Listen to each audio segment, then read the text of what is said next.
Bien alors Jean-Luc, qu'est-ce que vous avez pensé de cette 10e édition qui était un peu folle finalement? C'était passionnant à suivre.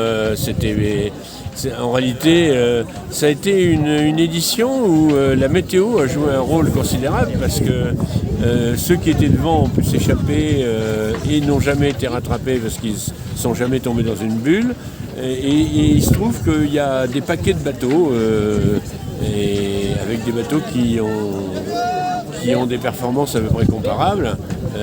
Et du premier jusqu'au dernier, il y a des petits paquets comme ça. Mais c'est intéressant parce qu'à chaque fois, ils se battent contre celui qui est devant et ils essayent de ne pas se faire rattraper par celui qui est derrière, quoi, hein. Donc c'est très rigolo à suivre.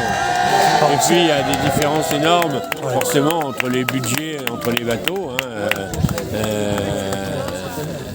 Les bateaux à foil et les dernières générations vont beaucoup plus vite que ceux qui ont des bateaux de 2005, 2006, 2007 et tout ça, hein. C'est comme ça, c'est la progression. Mais quand même, il y a 30 ans, quand vous participiez, vous pensez qu'un jour, il était possible de faire le tour du monde en 64 jours en solitaire? On n'imaginait pas que ce serait possible de faire des foils, que les bateaux planent en permanence comme ils le font maintenant, quoi, hein. Et les foils ont fait des progrès considérables, les bateaux, les matériaux ont fait des progrès considérables, les mâts, tout ça. Et c'est le propre de l'homme de toujours chercher à aller plus vite. Et donc, on est passé en 68 de 330 jours, je crois, quelque chose comme ça, avec Robin Hood Johnson, et à 65 jours maintenant. Et puis allons-y, quoi, hein. La prochaine fois, on va essayer de faire 60 jours. Ah, peut-être. En tout cas, il y a aussi... Oui, parce qu'ils ont eu une descente de l'Atlantique très difficile et ils étaient en retard au Cap de Bonne-Espérance. Donc on peut très bien imaginer que s'ils ont une bonne descente de l'Atlantique, un jour, ils avaient 2 jours de retard à Bonne-Espérance. Donc on peut imaginer un jour qu'ils battent leur record. De toute façon, tous les records sont battus un jour. Alors, est-ce qu'on constate aussi qu'il y a d'énormes progrès au niveau de la fiabilité, puisqu'il n'y a que 6 abandons sur 40 bateaux? Ça prouve, c'est notre époque encore, ça aussi. Ça vient du fait qu'on sait de mieux en mieux les contraintes de ces bateaux-là. Les architectes ont pris conscience des renforts qu'il était nécessaire de faire.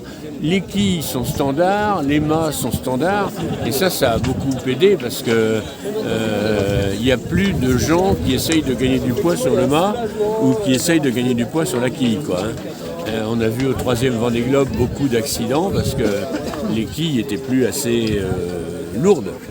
Et ça ne peut plus exister aujourd'hui. Alors on sait que vous êtes originaire des Hauts-de-France, hein, Picard, exactement, amiénois.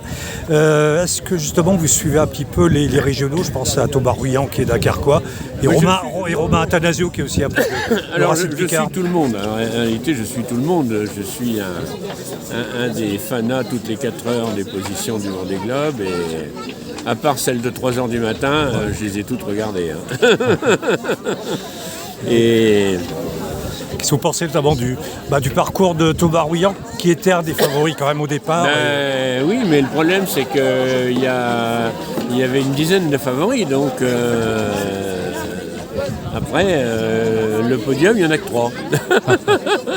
Et le problème c'est ça, c'est que tout le monde veut être sur le podium, tout le monde veut essayer de bien faire, et c'est pas forcément le budget qui détermine. Il faut un gros budget, mais il n'y a pas que ça. Il faut une préparation. Je pense que Charlie Dalin, que je connais bien, avec lequel j'ai un petit peu navigué, était extrêmement bien préparé, et je pense que ça a été un de ses succès. Il connaissait parfaitement le bateau.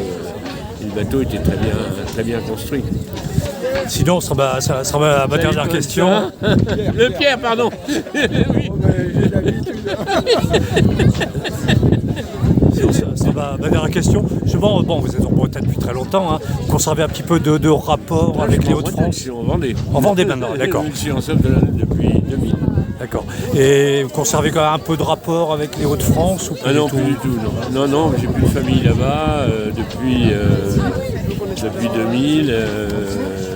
J'ai plus du tout de famille, donc j'ai plus vraiment de raison d'y aller. Oui.